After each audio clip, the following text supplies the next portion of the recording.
This meeting is being This recorded. meeting is being recorded. Welcome to another episode of the Less is More Sports podcast. If you're following on the YouTube channel, this is our 100th video. So Matt and I have a treat for you all today. Yeah, it's a big accomplishment. But Matt and I have a treat for you all here today. As we preview the 2022-2023 NBA season, Matt and I are going to do something a little differently. Instead of doing the typical season previews, we're going to give our version of buy or sell, but of course, it's us here at Less is More Sports. So we are going to give our cap or no cap. So this is probably one of the episodes where if you're listening on the Spotify or Anchor channels, you might want to switch to the YouTube channel just to see all the hats that Matt and I are going to wear. So Matt, are you ready to get into it? Yes, but I actually didn't have a hat. I was not prepared for that. Oh, you don't have, wait, Matt doesn't have a hat. I mean, I could easily grab a hat. Hold on one second. Technical difficulties. We are waiting. All right, we're good. We got the hat. I got my Bucky's cap. I'm ready to go. That's Matt's favorite place, so we already know it's going to be a great show. Bucky's. Let's go. So getting into the first.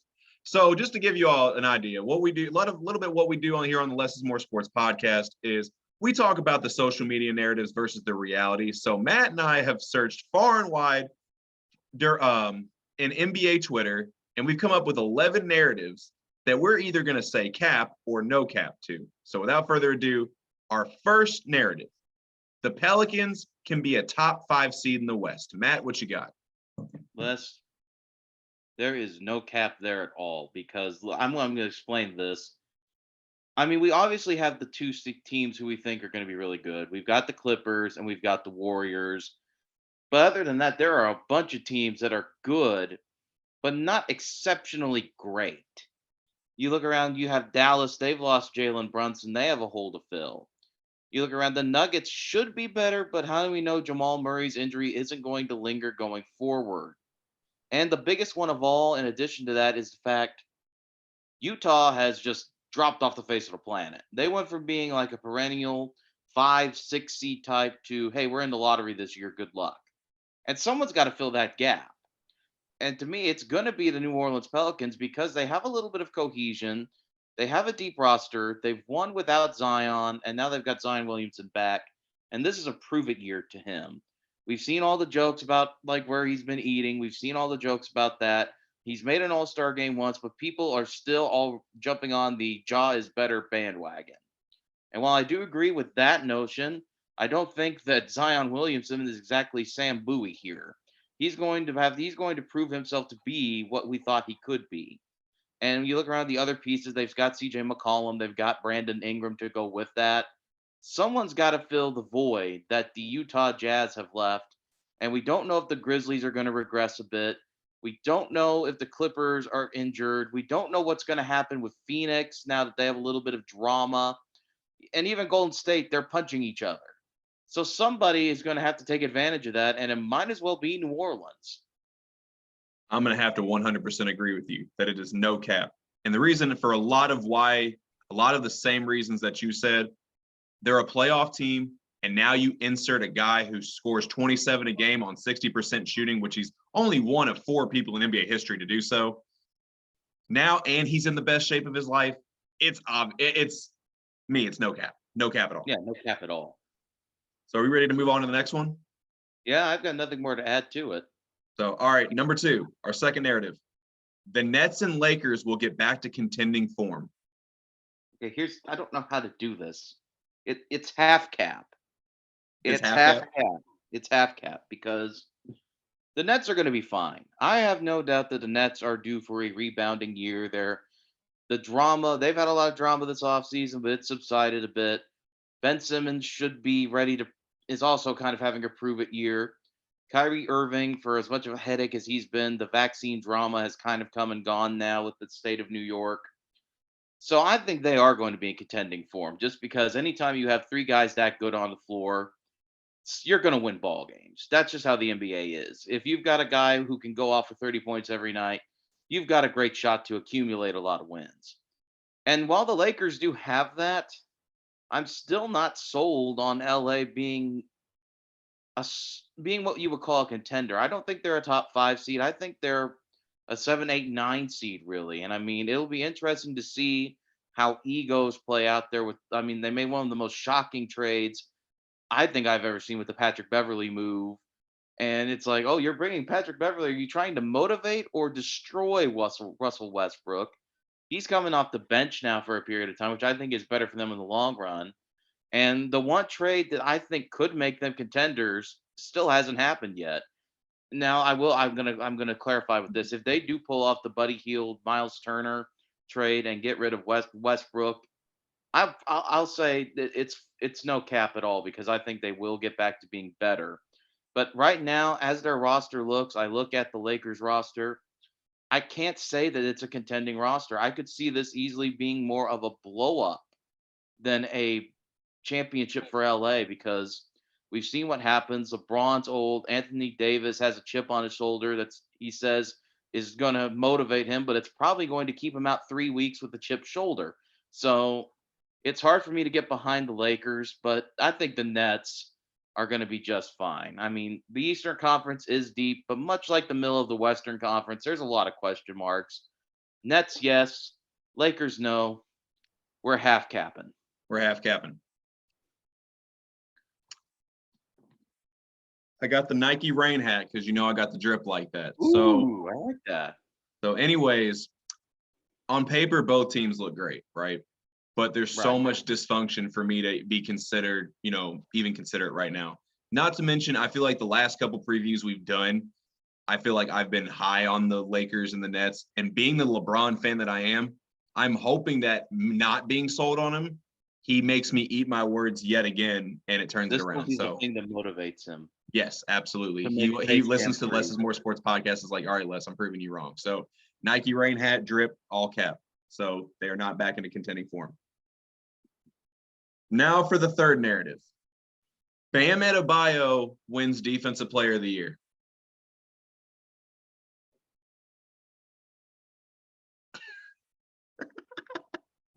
Faked you out.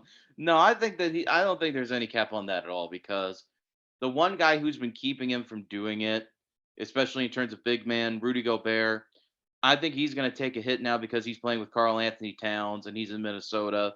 So it'll be like, is Rudy Gobert really that good, or is he benefiting from having another giant mass of humanity right next to him?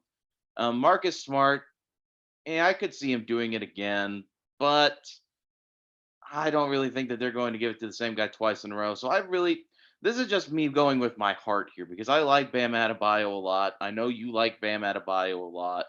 He's been so close to last. It feels like 15 years to winning it. But it's really only been 2 or 3. I think he will. I think this is his year to do it. I think that in a league where big men are becoming slightly less and less valuable each year, that this is his chance. And my dark horse, if Bam Adebayo doesn't get it, the one guy who I want to get it, Herb Jones. I know you're Those are big my. on Herb Jones. I know you like your Herb Jones.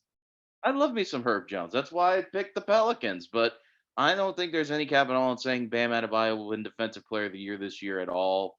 It's never the guy we think it's going to be in the preseason, and I'm seeing a lot of Gobert and a lot of Smart. So I'm going to go with the guy no many people are talking about who's been there, and I'm going to go with Adebayo.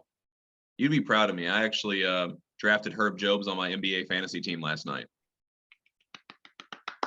I knew I'd get a round of applause. But You do get a obviously, round of applause. you know what I'm going to say. It's no cap at all. He should have won it last year because obviously, I'm the Heat fan, so everybody's going to call me the homer for this, and that's fine. I don't really care. But I want you to give me a player in the league that guards 1 through 5 better than Bam.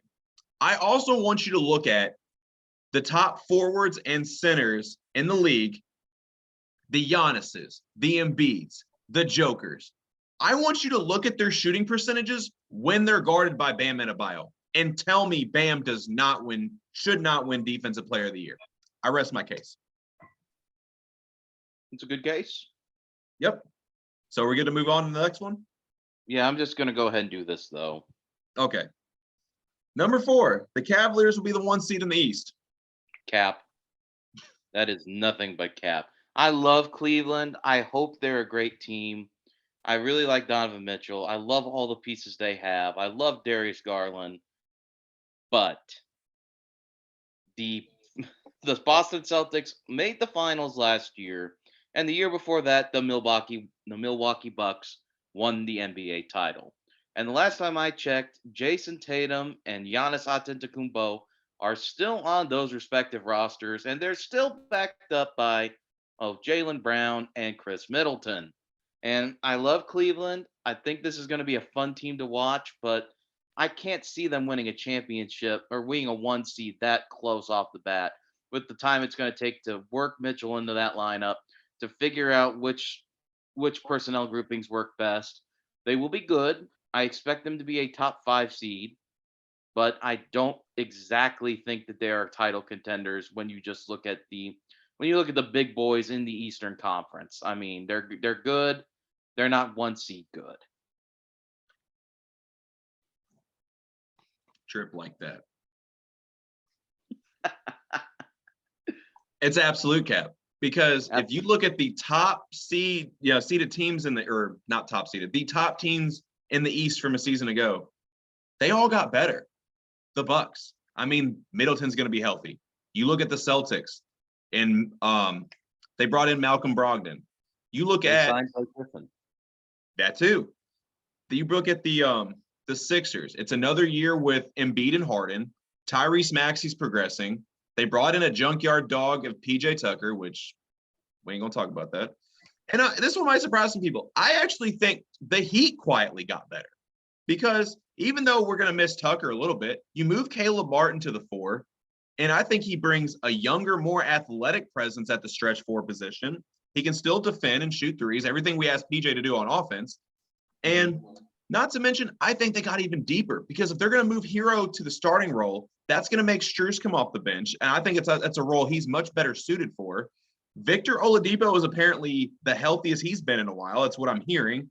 Not to mention, we got another late round gem in Nikola Jovic. So I think the Heat quietly got better. I know we were expecting them to make that big free agent splash, but they still got better. So obviously, I think it's cap because all the top teams in the East got better. The Cavaliers are going to be good. There's no question about it. But the number 1 seed, yeah, it's cap. Which brings us to our next question about seedings and exciting young teams. Les, number 5, the Grizzlies will win the Western Conference.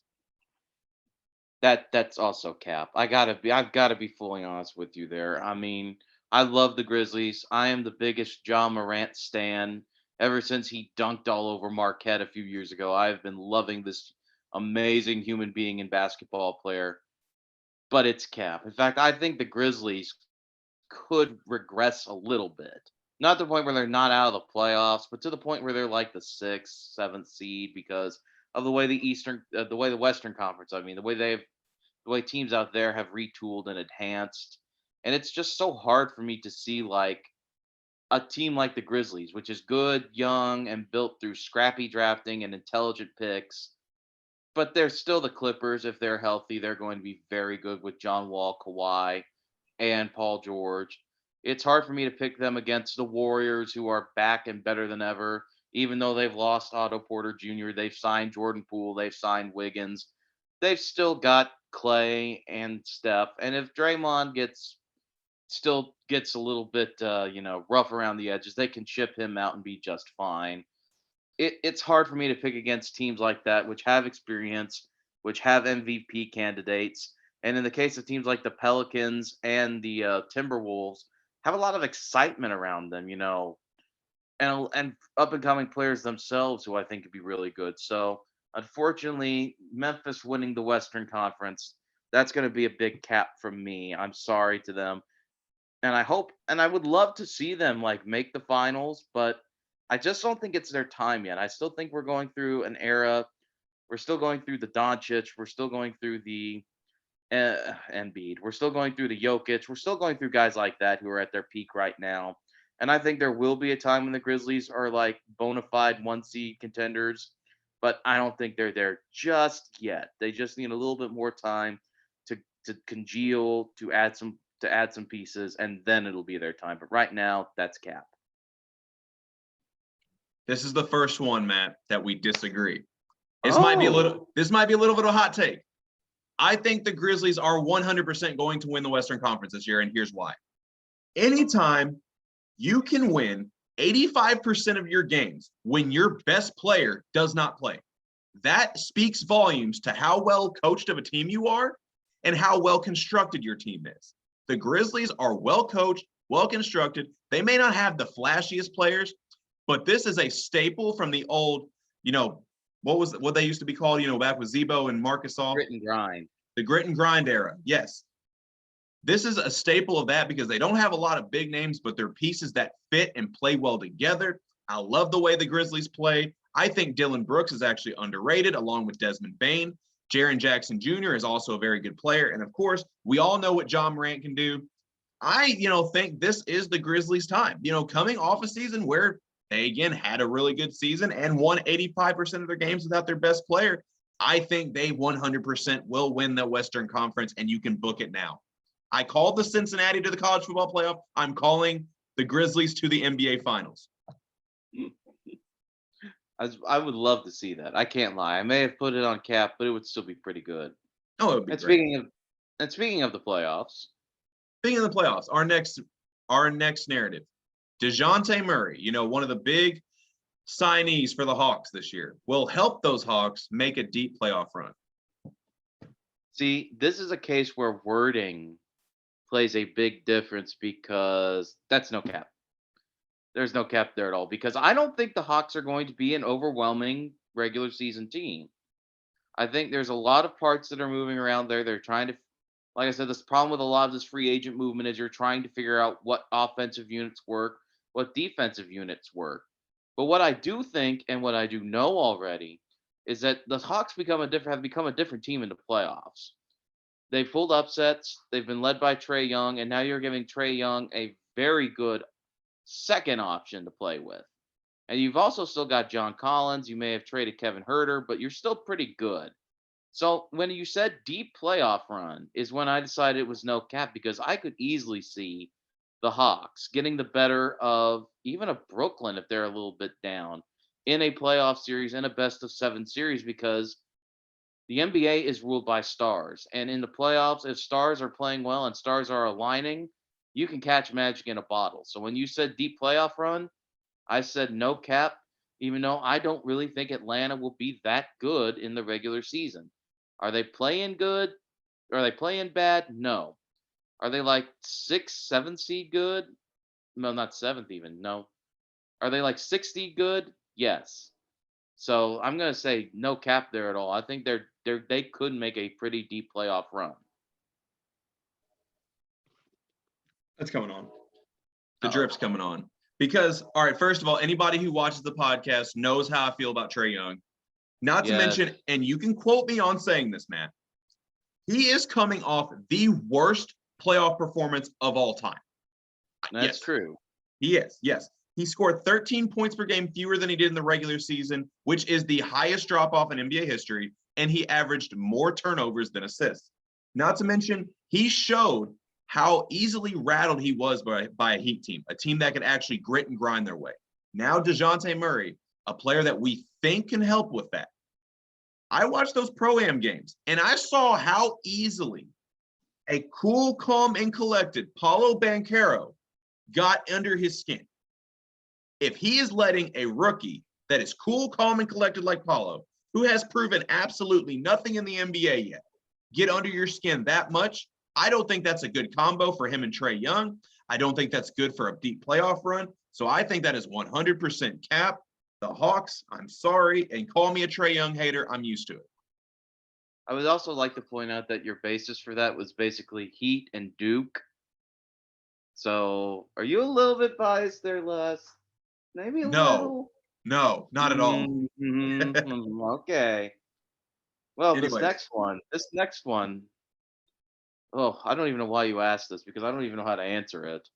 Well, it's a popular topic right now, and we had to ask it. But for those who haven't seen, Victor Wembanyama is an absolute phenom draft prospect out of France. He's about 7'4", and that might even be generous. And I mean generous on the other end, is that he might even be taller. He can pretty much do it all on the court. But the question is, and y'all have all seen it on Twitter, If Victor Wembanyama and LeBron James were in the same draft, Victor would go first. Ugh. Half cap?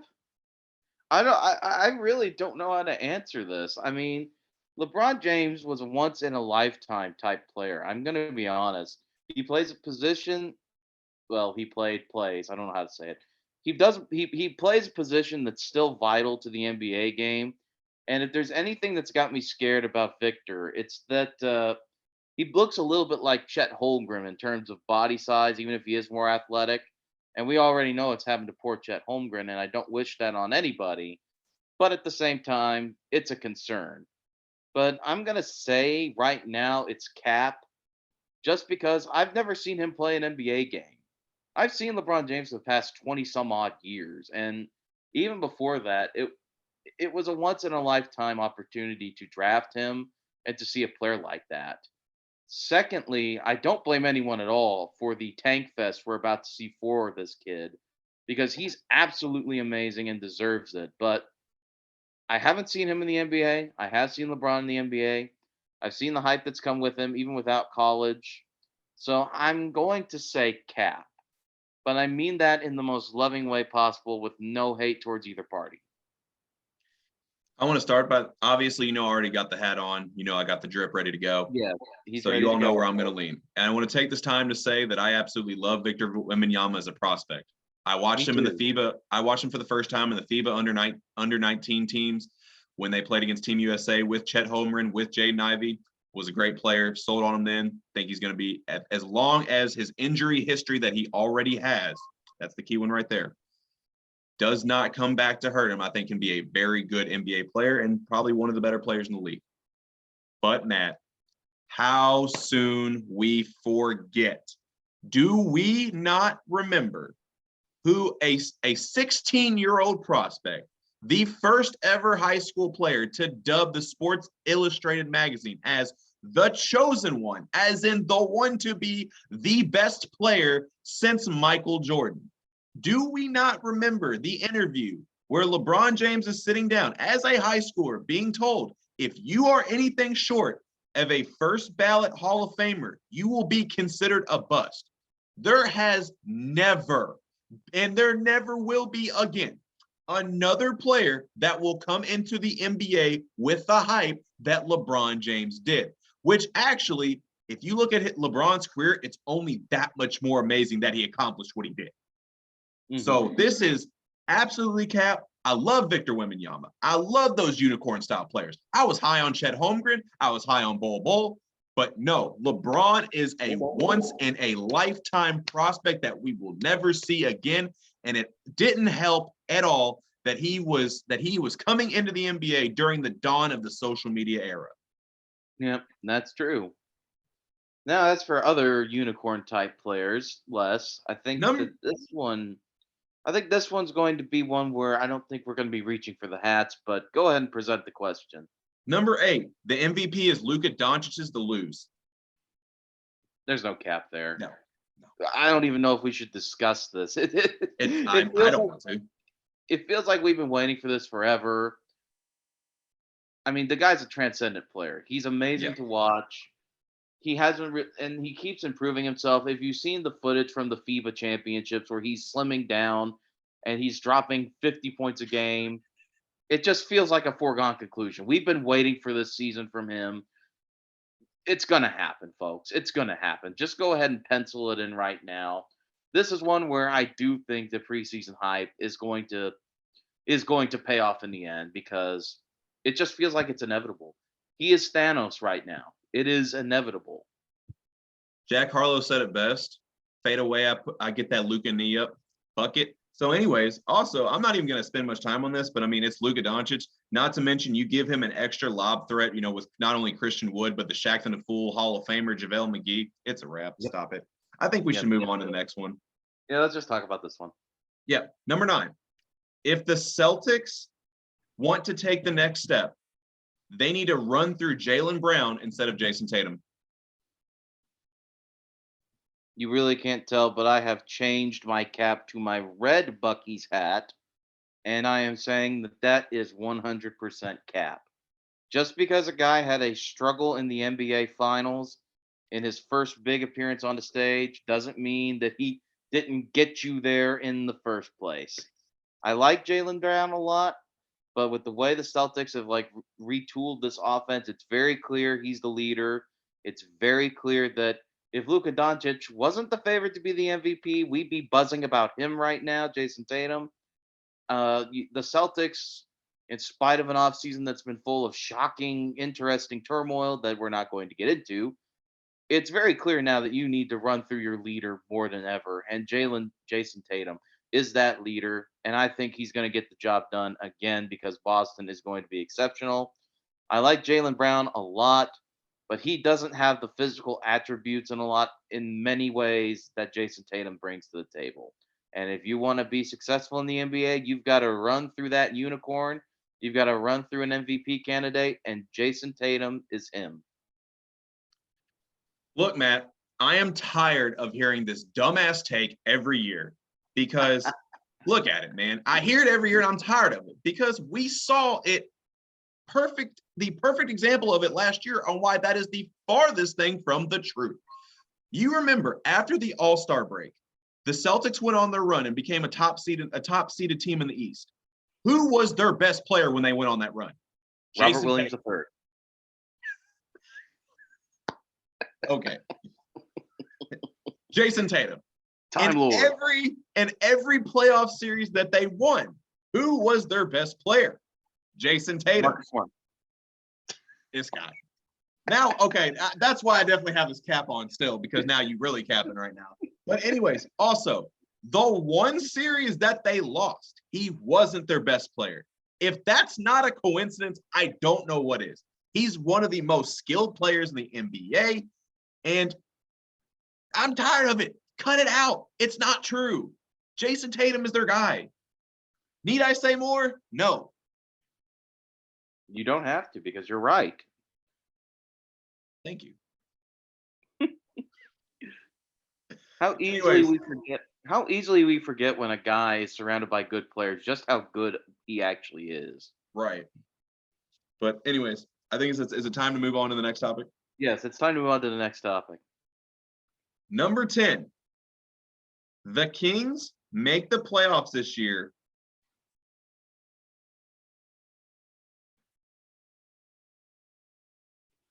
That's no cap. They're getting in, baby. If you would have asked me this question 3 years ago, I would have said no way. But we live in the era of the play-in tournament less, and in a conference where 10 teams get in to play for a playoff berth and it counts. It counts. And Sacramento has De'Aaron Fox. They've got Kevin Herter. They've got the Domantas Sabonis. They've got enough guys that they're going to definitely be in that play-in tournament. There's no question about it in my mind because they don't have a reason for the race to the bottom that these other teams do. Now, will they be the 10th seed maybe? Oh, probably, yeah. But they're definitely going to be in that play-in tournament because the rest of the teams in the West, you could challenge them outside of maybe Portland, are all going to be trying to lose as many games as possible for the chance to get the guy we talked about in take number 7. And that's going to play into the Kings' benefit because I don't know if the Kings have like a compass for their franchise. It's just whatever happens, happens. And in the era of the play-in tournament, that's enough to get you a game with the Lakers for the right to go play Golden State in the second round. In the first round, I mean. So that's no cap for me. That's no cap. I think they have the personnel to do it. And in the era of expanded playoffs, the Kings are just about as good as anybody. Uh-oh. Oh, no. He's capped As it, we folks. approach 10 minutes to go, I'm going to sit here and say that it is all cap because even though I like their players, it's still the Kings. I like De'Aaron Fox. I like Domantas Sabonis. However, I think for them to take that next step and make the playoffs, I think Keegan Murray, Davion Mitchell need to be just a little more seasoned because right now I still think they're going to fall victim to the dysfunction of the franchise. And I do not think that the Kings will make the playoffs this year. But the Browns is the Browns and the Kings is the Kings. They are trending upwards. They are. So that we cannot deny. So now this comes to our last topic. The Minnesota Timberwolves Big Three will make them a contender.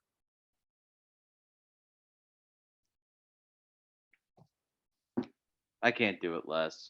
As much as we talked about how inexplicable the Rudy Gobert trade was when we did that show, I was sitting over the summer, in fact, just recently, and I saw a meme on Twitter that changed my perspective of the entire Minnesota Timberwolves team this year. And I'm sure you've seen it. It's an X-ray of a person's rib cage, their chest, and in their chest are dogs, and it's because they got that dog in them. And you know who's got that dog in them? Anthony Edwards has that dog in him, and it's quite a large dog, as we learned last year. And I think that when you have a guy who I think is poised to become like the next big thing, the guy we're going to be talking about, like John Morant, like Luka Doncic next year or the next year, a guy who's an up and coming star with a drive to win that's that intense, you're probably already going to be a contender. And for as much doubt as I had about him coming out of college, the more I see him play on the occasions when like he plays the Pacers or the Cavaliers or whenever there's a nationally televised game, I believe more and more that he's got that dog in him. And if you've got a guy like that, you can go really far in the NBA, especially if that guy has superstar athleticism and talent. And I think he does. Now, has he had like a perfect public relations offseason? No. And I understand anybody who doesn't root for him because of that. And it's hard for me to say this for because of that, but hopefully he's learned, what is and isn't appropriate. But I think on the court strictly, that he has some kind of drive in him that could bring out the best in those in Carl Anthony Towns, in Rudy Gobert, in whoever else they use to round out that starting lineup because the NBA is a league where it seems like one guy can make all the difference, and I think he can do that. And now Les is going to put on his hat and tell me I'm wrong. You're right. I am. I do not like their roster construction at all because of this move. I love Anthony Edwards, and he absolutely has that dog in him. But you have two centers that are making $200 million a year. You have lost your emotional leader in Patrick Beverley. He's now playing for the Lakers. Because you have two centers that are getting paid $200 million a year, obviously you are going to start them and or play them a lot of minutes of the game. That is going to cause one of them to slide to the four. And that is going to have to be Carl Anthony Towns because you really don't want Rudy Gobert on the perimeter at all, offense or defense. Offensively, I'm not worried about Carl Anthony Towns. He's a great shooter. He claims he's the best shooting big man of all time. I don't really believe it, but you know what? He's got percentages that back it up. And I respect when players have confidence in their abilities. The problem is he is an awful defender. People don't realize this, and the Kentucky fans will come for my neck for saying this, but I don't care because analytically, he is among the worst notable centers every year defensively. Now you're going to force him to guard on the perimeter. He is about to get cooked. I know it's Kevin Durant. I don't want to take too much into perspective, but in their preseason game, he had to guard Kevin Durant and got absolutely cooked every time. I understand that's Kevin Durant. He does that to everybody. But if you're going to move to the four spot in today's NBA, that is going to be a nightly basis for you. So no, even though I think moving to the four will be good offensively for the Timberwolves, you don't bring in a guy like Gobert and not expect your defense to improve. But moving Cat to the four only sets your defense back that much more. So I think this move was completely counterproductive. It was stupid.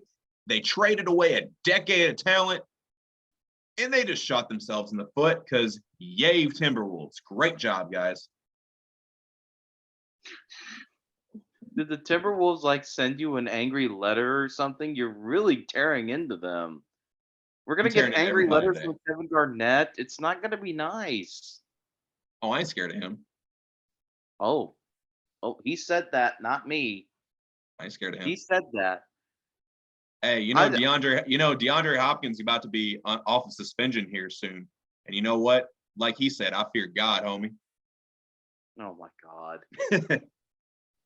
Well, this may be the last edition of the We made 200 episodes before Les insulted a celebrity so badly we got stricken from the airwaves. So I hope Or everyone. it only works out that much more. Hey, yay, publicity. I look forward to the boxing match between Les Abbott and Kevin Garnett in 6 months. You know what? Take me on the odds. You will be rich. I'm going to dress like Mickey from Rocky and stand in the corner. Oh, Get up, Les. Get up, you bum. somebody has opinion. Oh, what's Bean say? Bean is definitely rooting for the Clippers, and he's wondering why we didn't talk about them more in this show. Let's see if you get belly ribs tonight. He just said KG's gonna whoop me. What? Oh, KG's gonna whoop you. Oh man, Bean. Well, you want to fight him then? Oh, I don't know if KG wants that actually. Yeah, Bean's pretty tough. Bean is the toughest. Bean actually has that dog in him. He is literally that dog. Exactly. He is the emperor for a reason. Dog. He is the Well, dog. I He think is the Bean. dog. He is the emperor. He is the emperor. He's going to steal control of the league away from Adam Silver when he least expects it. Hey, Adam Silver's contract's up. Don't be shocked when Bean goes in the running. And then Airbud will finally get the MVP he's earned all those years. It's a little too late at this point. It should have happened a long time ago. It really should have. There ain't nothing in the rulebook that says a dog can't play basketball. There isn't. I don't see why they can. I mean, if they're just as good as if they're just as good as humans, I don't see why they can't. Geez, I think we shouldn't discriminate was on the people. Timberwolves, you'd like them. Oh, yeah, I'd like them a lot better. They'd probably defend better, that's for sure. Airbud is a good perimeter defender. He's got a great outside shot. Oh, he's the best perimeter defender. I mean, his lateral quickness is nonstop. It is, it's like nothing we've ever seen. He does have another guy who's got that dog in him. Another guy who's got that dog in him. But maybe Harper. Anyways, Bud, you think it's time to end the show? Oh, thanks, Bud. Oh, he's like, yeah, can we have some playtime now? Let's end this show. All right, it's time to end the show. So that's all the time we have for today's podcast. As always, in the comment sections below, tell us what you liked, what you didn't like. Tell us what's your thoughts. What are some of your predictions for the 2022-2023 NBA season? Be sure to like and subscribe to the Less is More Sports YouTube, Spotify, and Anchor channels to be able to listen to all our content. Also, follow the pages on social media on Twitter and Facebook at Less is More Sports. And until next time, Matt and I are out. Herb Jones train. Let's ride. Bean says bye. Bye, Bean.